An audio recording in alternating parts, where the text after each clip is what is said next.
Good morning. I just heard on the news somebody talking about the COVID relief bill, but they called it the stimulus bill. And I just want to make a few comments about the difference between a relief bill and a stimulus bill and why that's important. It has to do with the debate between Keynesian economics and supply side economics. And I just think this is worth knowing, so I thought I'd make a quick video.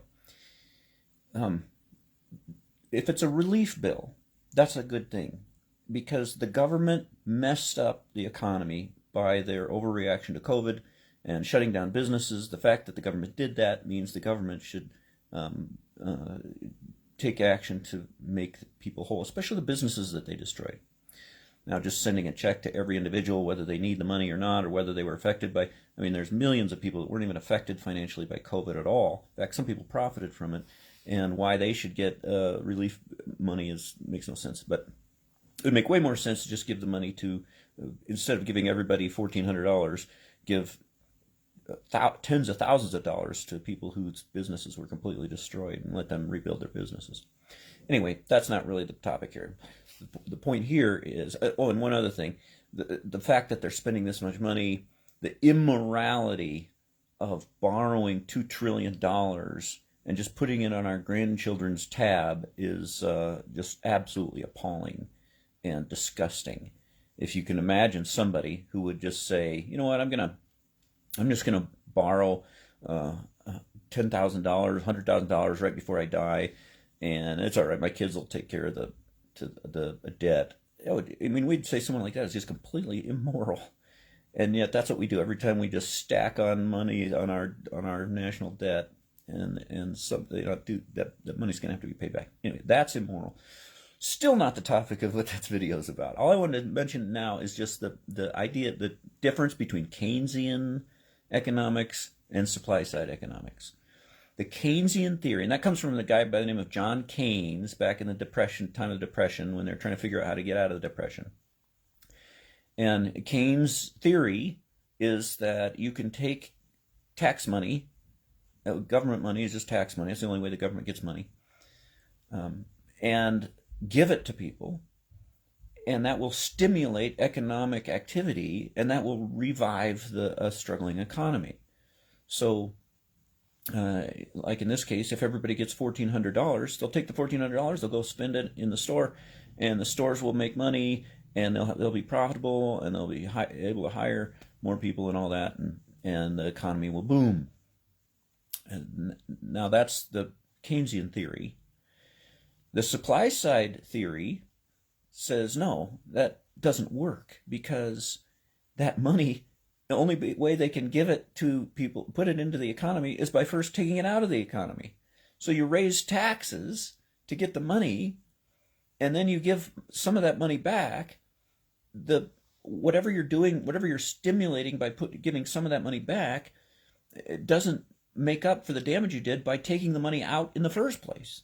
When you take that money out in the form of high taxes, and when I say they're giving some of it back, that's the way the government works. If they take $100 in taxes, and then they give that money into some program, in the bureaucracy and paying interest of debt and all that kind of stuff, out of the $100 they take out of your taxes, only $50 gets given back to somebody. So it's inefficient for one thing. But the other thing is, when you take that money out of the economy through taxes, you're depressing economic activity. That's money that we can't spend at Walmart or on a new car or whatever because we're giving it to the government, and that that does damage to the economy. And so it's a wash. It's like saying, I'm going to make you rich by taking your money and then giving some of it back to you. Makes no sense. Now, the question here, can you contrast the stimulus payments with what the federal government did to pull us out of the Great Depression, multiple work programs and infrastructure and so on? I believe that those programs are not what pulled us out of the Great Depression. In fact, they prolonged the economic doldrums of the Depression. Because again, those work programs where they just did make work programs and then used tax money to pay the people. The only way they did that is by taking that money away from other people and depressing that side of the economy. What stimulates the economy is wealth production. So another thing about Keynesian attitudes towards economics is that Keynesian theory tends to think that that's a zero-sum game, meaning there's only so much wealth, and so we need to just redistribute it. Some people have way too much, other people have too little, so you take it from the people who have too much and give it to the people who have too little, and then everybody's even. But that's not how economics works. There's not just a set amount of wealth. Wealth is either created or destroyed. A country can become more and more wealthy or less and less wealthy. And so when you take money away from the people, now there's certain people in our culture who are really good at generating wealth. That is, you give them $1,000 and they'll turn that into hundreds of thousands of dollars. Not by taking it from other people, but by generating new wealth that didn't exist before.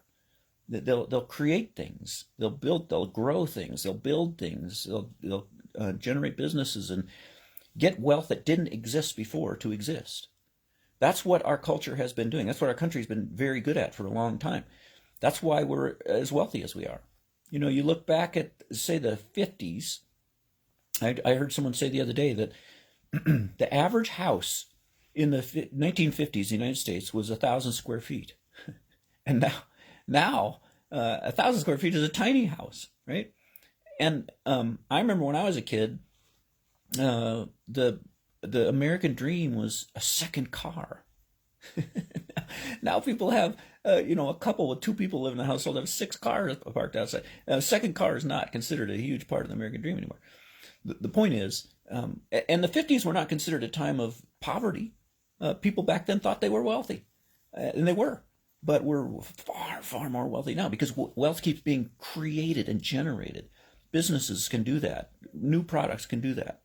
And so that's the way to create wealth, is get money into the hands of the kind of people who will take it and build something and create jobs. And, the people I work for came up with an idea and they implemented it, and they were good businessmen, and they marketed it and everything else. And as a result now, they've got all this income that they can give to me in the form of a salary.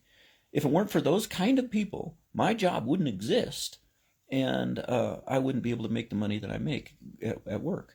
And if you put $10,000 in my hands, then I'll just spend it on bills. I'm not going to create much. I'll buy stuff at the store, and that will help that store make a little more money and be a little more profitable at the margin. But I'm not the type that I'm going to create tons of wealth. If you give me $10,000, it'll just be $10,000 that'll go back into the economy when I spend it or save it.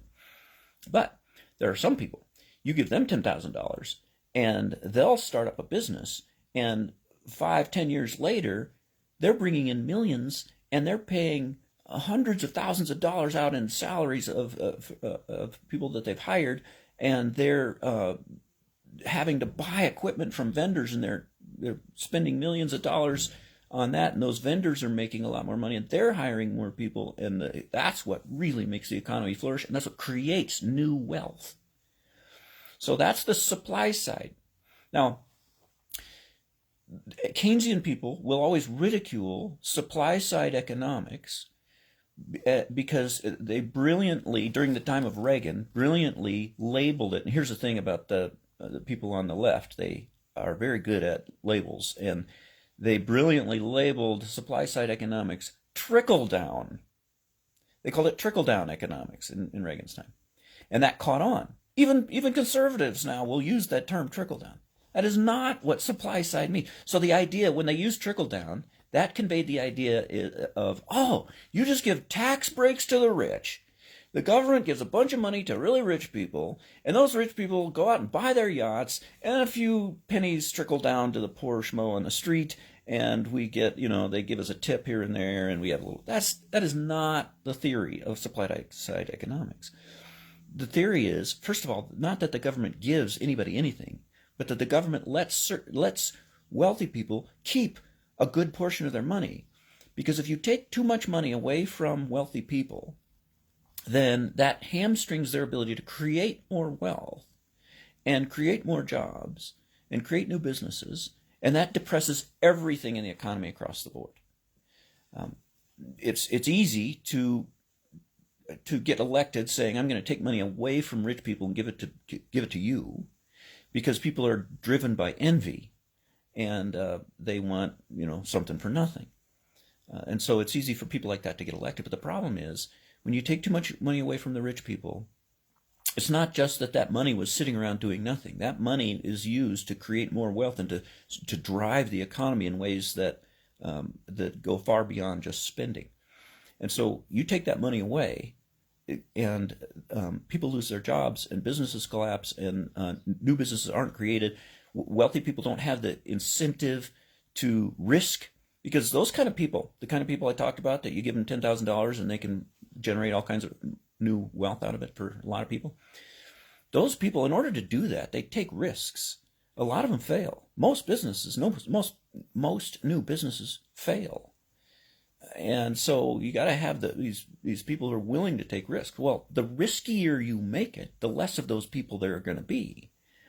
And so when you make it hard for them and you crank up the taxes too high, then it makes it impossible for those people to succeed, or very hard for them to succeed, and so less of them succeed, and you have less wealth. So, all that to say, I'm all for relief payments. When the government destroys a business, they ought to make it right. That's good.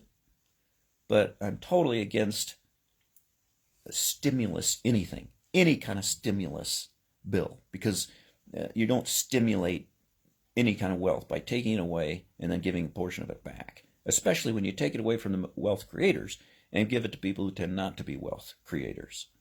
The best thing you can do for the common man, the common Joe Lunchbucket like me, who are not really a wealth creator, is it to give me $1,400. You give me $1,400, and I'll put that towards a couple of bills, and it's gone. A year from now, I won't even remember. It will have no impact. It doesn't help me that much.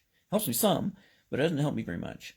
Seems like it does, because it's $1,400, a lot of money. It doesn't help that much in the long run. What really helps me is you give $100,000 to the people whose businesses you destroyed, so that they're back up and running, and they're profitable, and they're making big time profits, and they can afford to hire someone like me and pay me, instead of the $19 an hour I'm making now, they can afford to pay me $30 an hour because they need me so much, because their business is booming so much.